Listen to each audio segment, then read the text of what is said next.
അതിരാവിലെ തന്നെ അച്ഛൻ വിദേശത്ത് നിന്ന് വന്നിട്ട് എയർപോർട്ടിൽ ഇറങ്ങിട്ടോ. അച്ഛനെ പിക്ക് ചെയ്യാൻ പോയത് അമ്മ തന്നെയാണ്. 2 മക്കളെയും അറിയിച്ചിട്ടില്ല കേട്ടോ അച്ഛൻ വരുന്ന വിവരം. വീട്ടിലെത്തിയിട്ട് മക്കൾ കാണുമ്പോൾ, അച്ഛനെ കാണുമ്പോഴുള്ള ആ ഒരു റിയാക്ഷൻ കണ്ടു നോക്കിയേ. ഉമ്മയൊക്കെ വെച്ചിട്ട് വന്നിട്ട് ആദ്യം തന്നെ മകളാണ് കണ്ടതില്ലേ. ആ സ്നേഹം നോക്കിക്കേ, നിങ്ങള് കെട്ടിപ്പിടിക്കുകയാണ് ചെയ്തല്ലേ പൊന്നുമോള്. ഓ, രണ്ടാമതായി മകനും. ഇനി അങ്ങോട്ട് 2 മാസം അവർക്ക് അച്ഛൻ മതി, വേറെ ഒന്നും വേണ്ട അല്ലേ.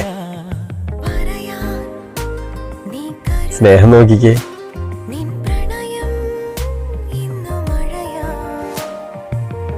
വെക്കേഷനും കൂടെ ആണല്ലോ.